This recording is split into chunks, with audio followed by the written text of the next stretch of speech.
Assalamualaikum, selamat pagi. Pasar Sabtu 6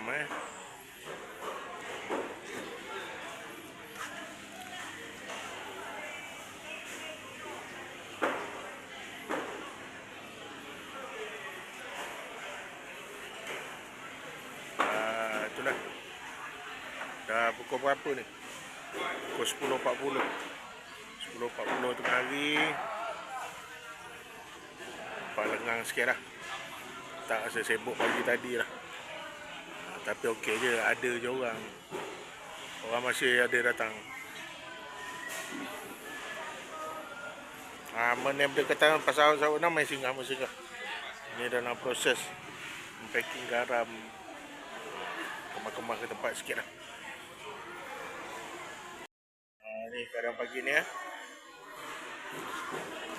Kat sini ada telur itik.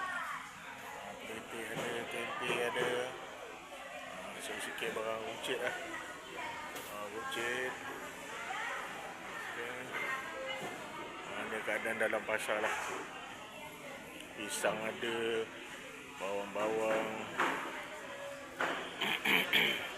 Dan ni kita dalam proses nak packing garam. Garam halus. Kalau dah halus tu stok dah habis. Dah putus berapa hari dah. Ni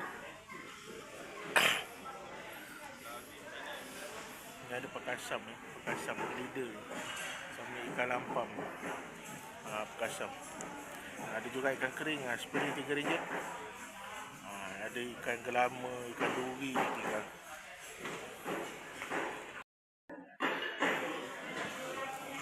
Di tempat ayam. Kawasan sayur-sayur. Ni buah, tapi hari ni buah tutup. Ikan sebelah sana. Cari ikan sekarang dah cantik lah. Kemas tepat. Tak macam dulu bersepah. Sekarang dah kemas cantik. Terima kasih Majlis Daerah Sabtu 6 buat tempat yang selesa untuk kami peniaga kat sini. Dan yang mana sama-sama area Sabtu 6 boleh datang support kami semua kat sini, peniaga-peniaga sahabat Benam ni. Pasar awam Sabtu 6. Semua ada, barang kampung ada, ikan ayam semua ada lah.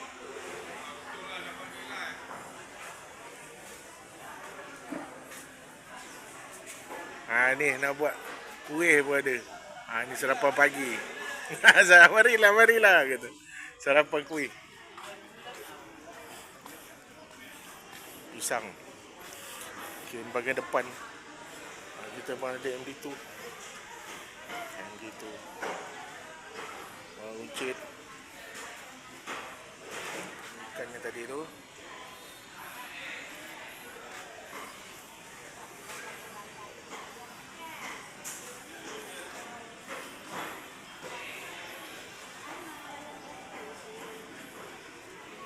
Pisang. Tadi sebelum sikit hari ni hari ni hari Khamis. Hari Khamis. Minggu depan kita nak puasa dah. Selamat berpuasa kepada subscriber saya, sahabat-sahabat semua. Okey. Assalamualaikum warahmatullahi wabarakatuh. Bye bye.